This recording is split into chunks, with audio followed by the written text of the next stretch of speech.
Et salut à tous, c'est Jody de Livre de la Crypte. Aujourd'hui on se retrouve dans une nouvelle vidéo qui n'est autre qu'un update. J'ai pas mal de lectures à vous présenter, donc on va commencer de ce pas. La première lecture que j'ai lue dernièrement, c'est Légende et Latte de Travis Baldree, ou Legends and Lattes en anglais donc. Je l'ai vu passer en fait il y a un petit moment, évidemment en VO quoi. Il était recommandé par énormément de personnes et donc forcément je me suis dit je vais tenter. Vous le savez, la fantasy c'est pas forcément mon genre de prédilection, c'est un genre où je suis vite perdue. Voilà, mais je me suis dit là c'est de la cozy fantasy, donc je me suis dit ça a forcément fonctionné pour moi vu que voilà, la cozy fantasy, il y a ce truc un peu plus simple que dans de la fantasy classique, voilà. Donc du coup je me suis dit on y va. Ça n'a pas été totalement un coup de cœur. On va suivre en fait dans ce roman Vive. Vive, c'est une orque, elle veut changer de vie parce qu'en fait elle a eu une vie pleine d'aventures, de batailles, d'épées, de combats, tout ça. Et en fait elle décide du jour au lendemain d'ouvrir un café. Et en fait c'est ça qu'on va suivre. Passer de sa vie de combattante à une vie un peu plus tranquille où elle va ouvrir son petit café. Et donc on va suivre ses aventures dans cette entreprise. C'était très sympa, mais c'était pas exceptionnel dans le sens où, si vous voulez, des fois j'avais l'impression de lire. Est-ce que vous voyez les jeux genre de construction ou les jeux où tu dois bâtir ton parc d'attractions, bâtir ton truc, j'avais l'impression un peu de lire ça des fois, avec des updates des fois qui se font.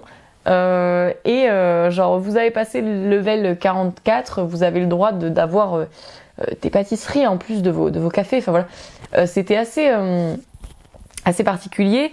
Et puis je dois l'admettre, mais là encore, c'était pas mauvais, c'était un très bon roman. Moi j'ai beaucoup aimé, j'ai trouvé ça très très bien. En fait, si vous voulez, c'est une bonne lecture. C'est juste que j'ai pas été à 100% convaincue, quoi. Ça n'a pas été un coup de cœur, mais c'était quand même une bonne lecture. Mais si vous voulez, c'était peut-être un peu trop calme pour moi. Voilà, mais c'était pas une mauvaise lecture. C'est très pipoun, c'est vraiment un roman cocooning. Si vous avez envie de lire un petit truc de fantasy giga cocooning, je vous le conseille parce que là, il s'agit résolument de cela. Donc ça peut vraiment vous plaire, quoi. Ensuite, j'ai lu, ça fait longtemps que je dois le lire celui-là, j'ai lu donc Par le feu de Will Hill. C'est une histoire de secte qui est inspirée en fait par une vraie histoire, voilà, et où on va suivre en fait, si vous voulez, une jeune fille. Cette jeune fille, on comprend très vite au début que la secte, en fait, il y a eu un gros incendie, il y a eu une grosse bataille, une fusillade, voilà. Et donc du coup, elle s'en sort sans heurts, mais en fait, elle se retrouve à l'hôpital évidemment. Il y a des psychiatres, un psychiatre notamment, qui va venir lui rendre visite pour qu'on comprenne ce qui s'est passé dans cette secte. Et puis elle va rencontrer aussi les personnes qui étaient dans la secte avec elle une fois par semaine, pour des meetings, tout ça, dans lesquels ils seront observés. Et voilà, donc du coup on va en fait, si vous voulez, petit à petit, ça se fait crescendo. Évidemment, on va en savoir de plus en plus sur ce qui est arrivé à cette adolescente dans cette secte. Et c'était du coup un bon roman. Là aussi pas un coup de cœur, mais un excellent roman à mon sens, qui est très haletant. C'était très intéressant. La construction est très intéressante aussi parce qu'en fait on alterne passé, présent, et du coup ça donne un aspect résolument dynamique. Moi j'ai beaucoup aimé. Donc c'était un bon roman à mon sens, avec des moments assez inquiétants. C'est un roman young adulte, donc vous attendez pas non plus à quelque chose de terriblement, de très dur, mais c'est tout de même très dur dans la construction parce que on voit vraiment l'endoctrinement en fait, et voilà tout ce schéma en fait de la secte. Donc c'était très intéressant.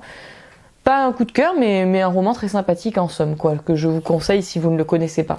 Ensuite, on passe à un énorme coup de cœur. Je m'y attendais pas du tout en plus, et c'est le coup de cœur énormissime de cet update. Vraiment une surprise.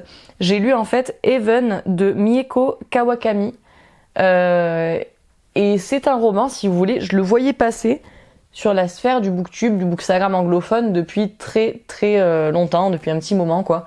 Et en fait ils en parlaient comme d'un roman absolument exceptionnel, un truc assez incroyable, quoi. Du coup je me dis bon, j'ai trop envie de lire ça. Je comprends que c'est une thématique très très dure, effectivement, je vous le confirme. Ici en fait, si vous voulez, on va suivre deux étudiants, un garçon et une fille, principalement le garçon du coup à la base, au début en fait, si vous voulez. Et ce garçon, il se fait harcelée tout le temps par ses camarades de classe. Donc là on y traite vraiment de harcèlement scolaire, hein, mais de harcèlement scolaire très très dur. Et en fait, il va rencontrer une camarade de sa classe, enfin il va apprendre à connaître une camarade de sa classe qui est dans la même situation que lui, hein, c'est-à-dire qu'elle aussi se fait bully terrible, se fait harceler en permanence, etc. Voilà. Et il va se lier d'amitié avec elle. Et en fait, c'est un roman moi que j'ai trouvé absolument magnifique. Parce que moi, après ça dépend, je pense que c'est assez personnel là. Moi, c'est un roman qui s'est voulu assez cathartique parce que c'est un sujet qui me touche assez fortement, on va dire. Donc voilà, si c'est un sujet qui vous touche, le harcèlement scolaire et voilà et toutes ces choses-là, vous allez forcément être trigger comme moi, je pense, ou alors ça va vous faire au moins un effet un peu cathartique. Moi, c'était le cas. On est dans un roman très très dur en fait des fois, tellement difficile que franchement des fois moi j'avais envie de chialer quand je lisais ce roman, c'était atroce. Voilà quoi, c'est un roman qui m'a vraiment touchée quoi. C'est pour tout vous dire, voilà, j'ai ressenti beaucoup d'émotions à la lecture de ce roman. Je l'ai trouvé absolument exceptionnel. C'est un roman qui est très court, hein. Je crois que c'est 200 et quelques pages, pas plus je crois. Et mais c'est fort. Qu'est-ce que c'est fort. L'écriture elle est tellement c'est waouh en fait, c'est juste waouh, l'écriture est très maîtrisée, on est vraiment, tout est tellement bien si vous voulez construit, tellement bien décrit que en fait t'es dedans quoi, t'es dedans et c'est absolument magnifique jusqu'à la fin qui est absolument exceptionnelle. Bref, c'est un roman que j'ai adoré, c'est un énorme coup de cœur que je vous conseille, bien que ce soit une lecture très difficile. Si ces thèmes vous trigger, voilà, on a tous nos triggers en littérature et c'est pour ça que je vous en parle, je vous le dis, voilà, si c'est un sujet qui est difficile pour vous, ça risque d'être pas évident.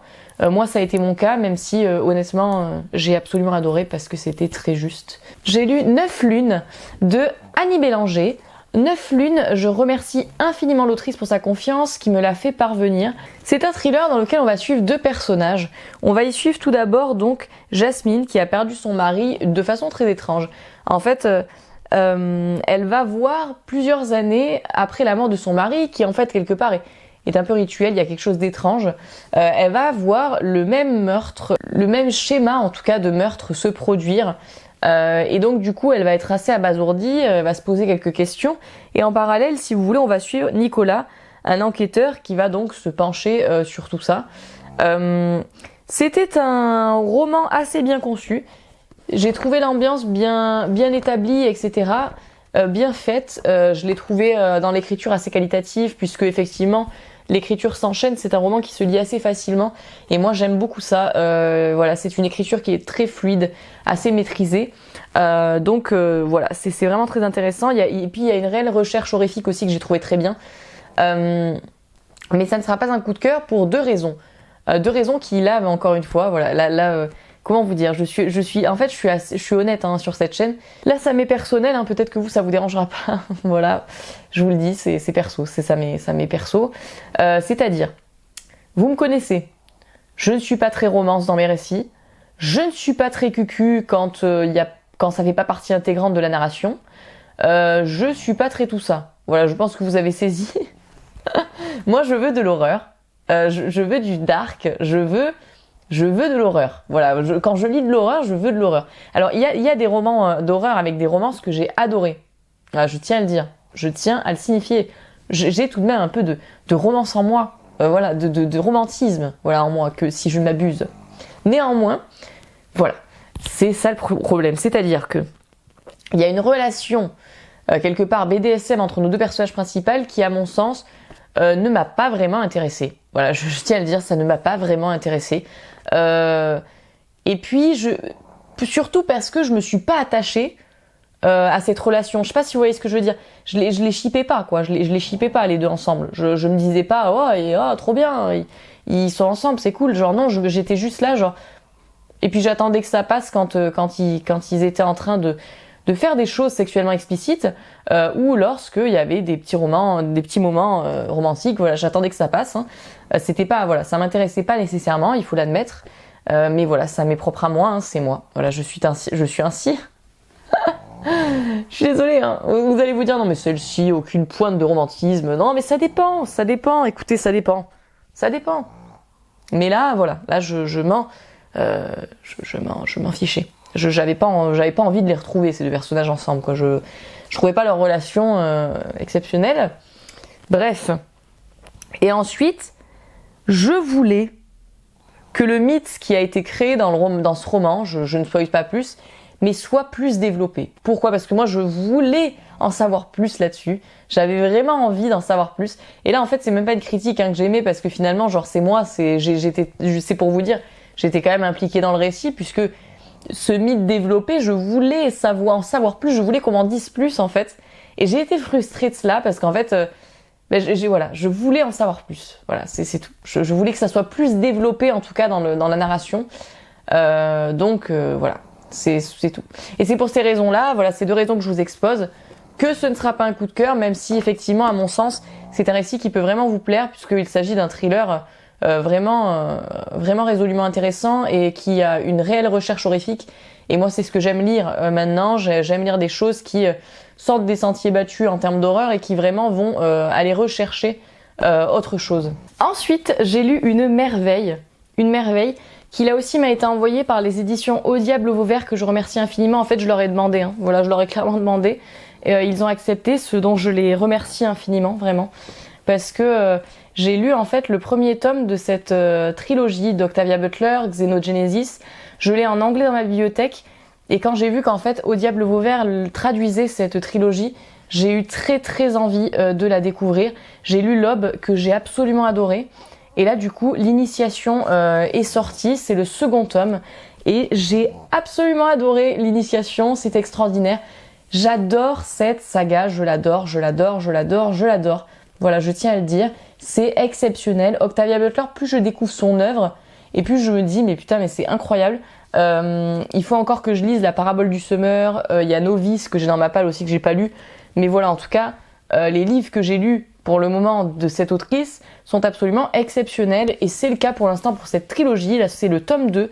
Si vous n'avez pas lu ce tome, il faut lire l'Aube avant, voilà, je vous le dis. Et en fait, je peux vous donner le résumé sans vraiment vous spoiler là ici, puisque on suit un personnage différent dans ce tome. En fait, j'ai l'impression, dans cette saga, ce qui est très intéressant, c'est qu'on va suivre à chaque fois cette histoire future, cette histoire avec des aliens, mais sous des prismes différents, sous des personnages différents. Ici, nous allons suivre un personnage qui est mi-Wankali, donc mi-alien, mi-humain. C'est un personnage hybride qui est mi-alien, mi-humain, du coup. Et on va suivre ce personnage, en fait, dans ce récit. C'est absolument exceptionnel. J'adore. C'est haletant, c'est très bien écrit. Tu te visualises les scènes, mais d'une précision. Franchement, c'était extraordinaire. Moi, j'étais en mode, mais... Voilà, s'il y a deux livres que je vous conseille de lire dans cette update, c'est vraiment Heaven de Mieko Kawakami et la saga Xenogenesis d'Octavia Butler, parce que vraiment, c'est d'une perfection à chaque fois. C'est assez extraordinaire. Que dire, quoi. J'étais dans le truc à fond, je voulais savoir ce qui allait se passer. Voilà, j'étais vraiment mais comme ça dans le récit. Si les récits de science-fiction avec Alien, ça vous plaît, je vous le conseille fortement. En plus, vous me connaissez, moi je suis du genre à me perdre assez facilement. Mais là, en fait, l'univers, la construction de cet univers, ce lore est tellement bien créé que du coup, je me pomme pas et je comprends tout. Et c'est un réel. Les personnages sont attachants, vous allez les adorer. C'est tout ce que j'ai à dire. Voilà, j'ai un coup de cœur pour cette saga. C'est génial, quoi. Et j'ai trop hâte, du coup, de lire le tome 3. Je n'attends que ça. Voilà. Je tiens à le dire. Je serais même triste au tome 3 de quitter les personnages. Et j'espère vraiment, du coup, que le tome 3 est aussi qualitatif que les deux premiers que j'ai lus. Parce que là, franchement, sinon, quelle déception. Là, ce sera pire que de tomber de 6 étages. Là, ça sera pire. Parce que je veux dire, ça sera une déception terrible. Hein, vraiment. J'ai lu ensuite L'Océan au bout du chemin de Neil Gaiman. Ça fait un petit moment que je dois lire ce livre également. Du Neil Gaiman en général, en fait. Hein. J'avais dit oui, il faut absolument que je lise du Neil Gaiman parce que j'ai envie de découvrir son univers, j'en ai dans ma palle. Et du coup, forcément, voilà, j'ai envie de lire plus de Neil Gaiman. Je veux me plonger un petit peu plus dans sa plume qui, pour le moment, en tout cas, est plutôt une réussite hein, pour ce que j'ai lu. Pas des échecs, hein, plutôt des réussites. Et en fait ici on est dans un court roman, vraiment un court roman, hein, c'est pas très gros. Et on va suivre l'histoire d'un homme qui, si vous voulez, il revient sur les lieux de son enfance parce qu'il doit assister à des funérailles. Il va s'asseoir sur un banc et en fait il va se rappeler des souvenirs évidemment en revenant dans cet endroit et il va nous les raconter. Il va nous les raconter à nous lecteurs. En fait on est dans un roman de réalisme magique, un roman de fantastique et c'est très drôle. Parce que moi, je connais que le film Coraline. Mais ce roman de fantastique m'a fait penser à Coraline sur certains points. Parce que, malgré son aspect conte et son aspect enfantin, t'as des trucs qui sont vraiment terrifiants. Voilà, il y a des scènes, moi vraiment, j'étais genre... Oh mon Dieu. C'est vraiment, ça fait flipper, quoi. Mais c'est vraiment un récit très très bien. Là, si vraiment vous voulez lire quelque chose qui vous fait vous évader, qui vous fait partir dans d'autres horizons, c'est vraiment un récit que je vous conseille parce que là il s'agit résolument de ça. Hein. C'est un récit où tu t'échappes et puis tu vis les aventures d'un petit garçon. C'était très bien, j'ai beaucoup aimé. Vous savez que j'aime beaucoup ce genre de récit, donc forcément, voilà. J'avais lu L'étrange vie de Nobody Owens que j'avais beaucoup aimé aussi, hein, qui est dans ce délire-là. Et c'est très plaisant. J'ai très envie de lire du coup d'autres œuvres de Neil Gaiman qui, à mon avis, est un auteur résolument intéressant. Donc affaire à suivre, hein. Voilà, j'ai encore tellement d'œuvres à lire, je vous en dirai plus pour les autres. J'ai lu ensuite Paternoster de Julia Richard. Paternoster, c'est un roman évidemment, on l'a vu passer partout, que dire. Moi je l'ai vu depuis que l'autrice a annoncé sa sortie en fait sur Insta, parce que vous le savez, il y a pas longtemps j'ai lu Carne, voilà, que j'avais trouvé très intéressant en fait dans sa critique sociale. Et qu'il fallait pas prendre au premier degré en fait, Carne. C'était vraiment un roman qui critiquait socialement très très fort au travers d'un sujet assez gore. Et du coup j'avais trouvé sa plume très intéressante. J'ai Faites vos jeux dans ma palle que je dois lire depuis un moment. Et puis j'ai vu Paternoster. Voilà l'annonce de la sortie. Je me suis dit bah super, ça m'intrigue.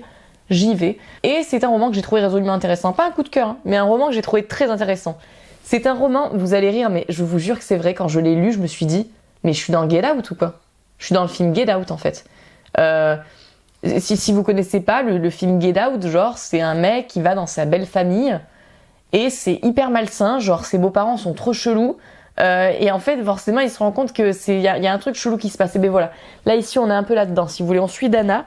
Dana, c'est une jeune femme, elle va partir en vacances avec son mec, si vous voulez, chez ses grands-parents dans une maison de Cambrousse. Et petit à petit, elle va commencer à se dire, mais attends, mais mes beaux-parents, ils sont trop bizarres. Genre, j'ai l'impression qu'il y a quelque chose de très étrange chez eux. Et donc voilà, on va suivre cela. Et c'était très intéressant. Là encore, comme dans Carne, j'y ai trouvé une critique sociale bien plus présente, là en l'occurrence.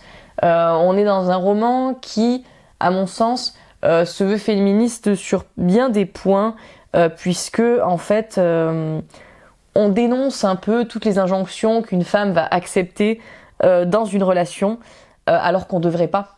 Voilà, des choses comme cela. Ça dénonce les relations abusives, toxiques, sans qu'on s'en rende compte. Et je trouve que l'autrice fait ça très bien parce qu'en fait, au début, tu te dis même, moi en tout cas personnellement, je me disais même, oh, elle exagère, voilà, ils sont pas si terribles que ça, elle exagère un petit peu. Et puis en fait, au fur et à mesure que tu lis le récit, tu te dis, ouais, non, en fait, non, elle exagère pas, non, c'est, non. Tu te dis, elle exagère pas, non, non, effectivement, elle exagère pas tout à fait. Voilà. Et du coup, ça m'a fait rire parce que, évidemment, à un moment donné, l'autrice, elle nomme le film. Donc, elle parle de Get Out. Et du coup, j'ai trouvé ça là aussi très drôle parce que je me suis dit, putain, mais elle y a pensé, en fait. Elle a pensé à ça et tu te dis, mais c'est dingue parce que toi, en tant que lecteur, t'y penses. Tout le récit, en fait, tout était voulu. Donc, tu te dis, c'est fou, la comparaison au film est hyper intéressante. Qui évidemment, le film Get Out est une toute autre critique sociale, voilà, mais c'est très intéressant. C'était très inquiétant par moments, c'était très anxiogène. Ouais, non, c'est un roman que je suis contente d'avoir lu parce que je l'ai trouvé très intéressant. Pas un coup de cœur, hein, mais un roman que je suis très contente d'avoir lu parce que je l'ai trouvé très intéressant dans sa critique sociale. Voilà, c'est un très bon roman, hein, que je vous conseille. Voilà, c'était vraiment très très bien.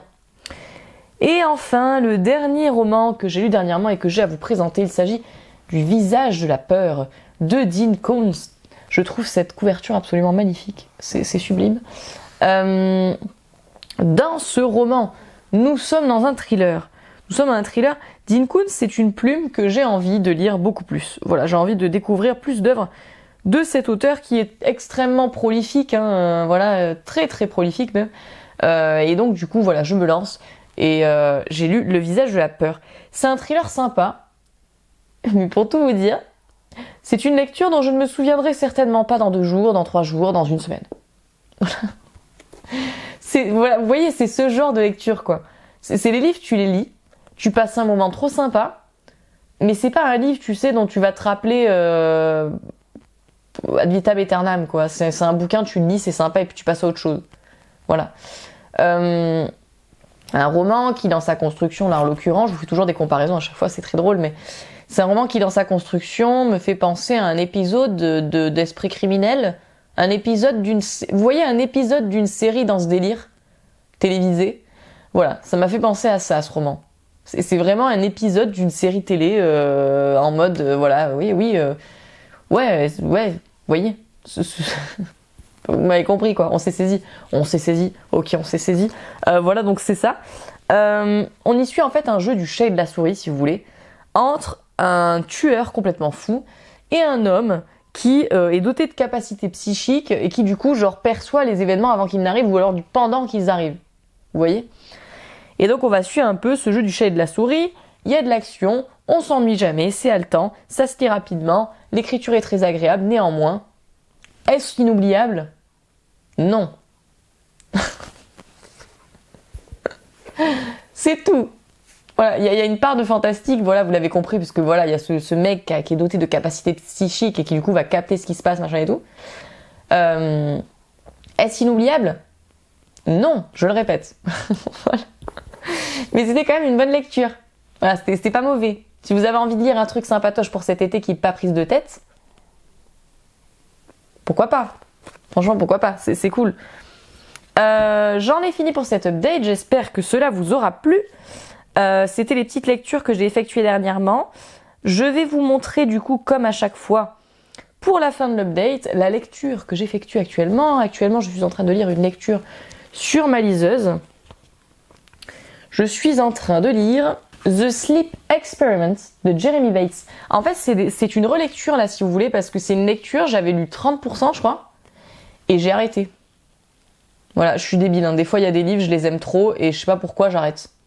30%, j'arrête. Et là, je me rappelle même plus dans quelles circonstances, mais j'avais arrêté.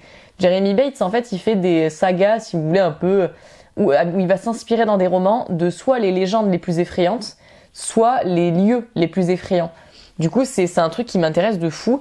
Et The Sleep Experiment, je l'avais commencé parce qu'évidemment, il s'agit d'une de mes creepypastas préférées. C'est basé sur une de mes creepypastas préférées, c'est-à-dire cette fameuse expérience russe du sommeil où ils ont empêché, si vous voulez, des gens de dormir pendant X temps. Et il y a cette photo qui est hyper connue sur Internet de cette expérience russe du sommeil. Voilà.